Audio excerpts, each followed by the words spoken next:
Olá, tudo bem com vocês? Vocês estão no canal Exposição Bíblica. Queria pedir para vocês curtirem esse vídeo, dar um like aí, se inscreva no canal, deixe ativado o sininho para você receber as notificações no seu e-mail, tá ok? Porque quando você se inscreve no canal, você vai receber notificação no seu e-mail ou no seu canal. Se você tiver um canal do YouTube, você vai ser notificado também, tá bom? Bom, esse vídeo é o vídeo de número 6. Nós vamos tratar sobre o que a pregação de Paulo ensina na pós-modernidade. O que nós podemos aprender. O que eu sempre tenho falado, né? A questão, por exemplo, do deslocamento hermenêutico do período da Reforma para a pós-modernidade, a gente sempre vai trabalhar a questão do princípio da autoridade das Escrituras. Ou seja, quando eu vou até o texto, eu procuro no texto descobrir a intenção autoral do texto. Diferentemente da pós-modernidade, que sempre vai trabalhar buscando uma visão mais ideológica voltada para o leitor ou para o ouvinte. Quando a gente volta para Paulo, a gente vai ver em Paulo também esse mesmo apreço pela autoridade bíblica. Paulo nos ensina muito hoje, e o primeiro passo é entender a questão da autoridade bíblica. É claro que no período que ele pregava, a questão oral era muito nítida, muito válida para aquele contexto, né? A autoridade dele em falar era a autoridade dada diretamente por Deus, era o poder de Deus, ele falava pelo poder de Deus. E dentro do processo da sua escrita, nós temos o envolvimento do Espírito Santo, então é diferente um pouco de nós, né? Mas ele também baseava sua autoridade na pregação dos escritos do Antigo Testamento. Então, se nós trabalharmos hoje, o que nós precisamos fazer hoje?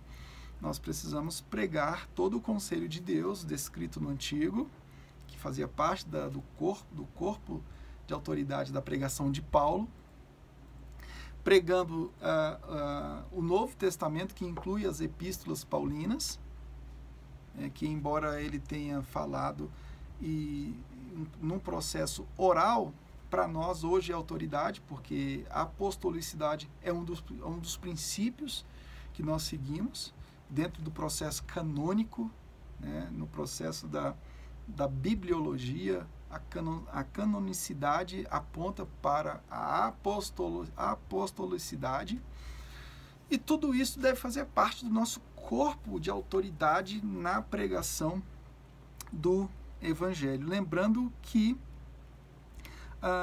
todo o conselho de Deus, dentro da centralidade do Evangelho de Cristo, é uma referência para a pós-modernidade.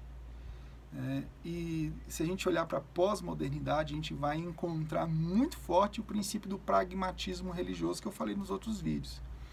E o pragmatismo religioso, juntando com esse período totalmente espiritualizado, vai nos chamar a atenção a buscar sempre uma pregação centrada no Evangelho.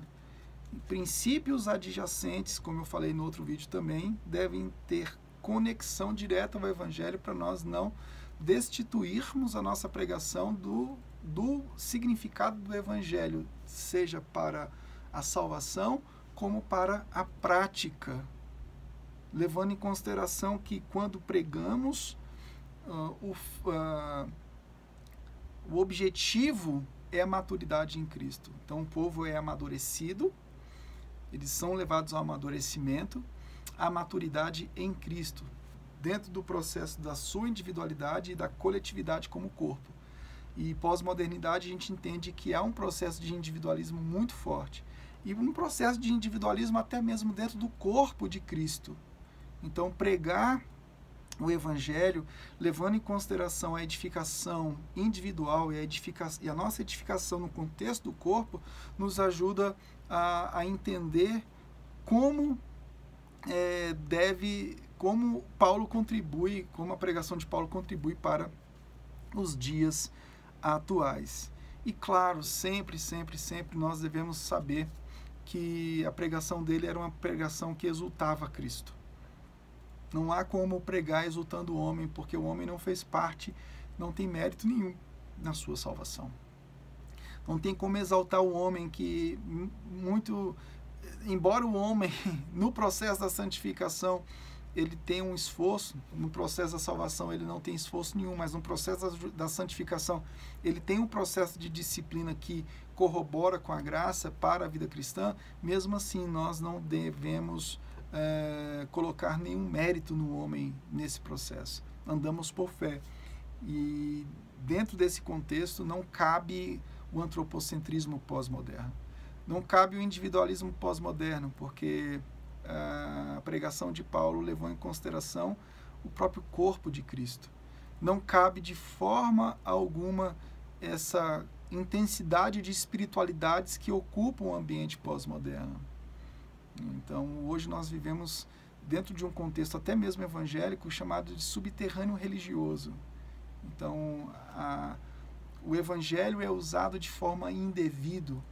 Há uma busca, um uso indevido de termos cristãos e uma mistura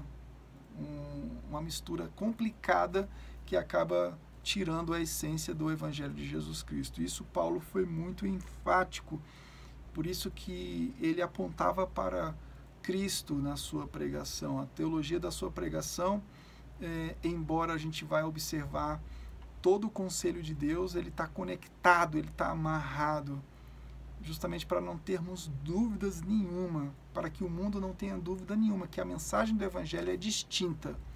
A mensagem do Evangelho é distinta de qualquer outra mensagem, é distinta de qualquer outra religião, porque não envolve um mérito humano em nenhum momento. E esse mérito humano tem que ser abafado até mesmo na prática cristã, porque andamos por fé. A fé no mérito de Jesus Cristo. Paulo contribui muito para a pós-modernidade, a pregação dele contribui muito, não porque ele tenha sido bom, porque ele era um homem como nós, mas pelo fato de nós encontrarmos ali a centralidade do Evangelho. Tudo e as adjacências todas eram conectadas ao Evangelho. Nós não vamos encontrar nada, nenhum rabicho desconectado. Isso nos chama muita atenção nesse período onde a gente vê histórias, até mesmo em Jung, né, que tinha um pai que era pastor, e a construção das teorias de Jung no quesito religioso, né, naquilo que ele usurpa da religião cristã, sempre é nesse sentido de usurpar de alguns tópicos do cristianismo, mas abafar os motivos principais do cristianismo. Então a pós-modernidade tem muito disso, né? Eu toco em algum ponto, mas abafo o conceito principal. Então, quando a centralidade de Cristo na pregação de todo o conselho de Deus existe no culto, na pregação, no culto público, no discipulado e na vida cristã, a gente consegue discernir a cruz de Cristo. Muito importante isso, porque nós não podemos diminuir o Evangelho, porque ele é o poder de Deus para a salvação. Deus só olha para nós, Deus só nos justifica por conta da justiça de Cristo. Tá bom? Pós-modernidade tem muito que aprender com a palavra de Deus. Sempre. A palavra de Deus sempre vai ser atual. Espero poder ter te ajudado nesse processo. Aguardo você em outras séries. Se inscreva no canal aí, dê um like. Um forte abraço do Michel Augusto. Deus te abençoe.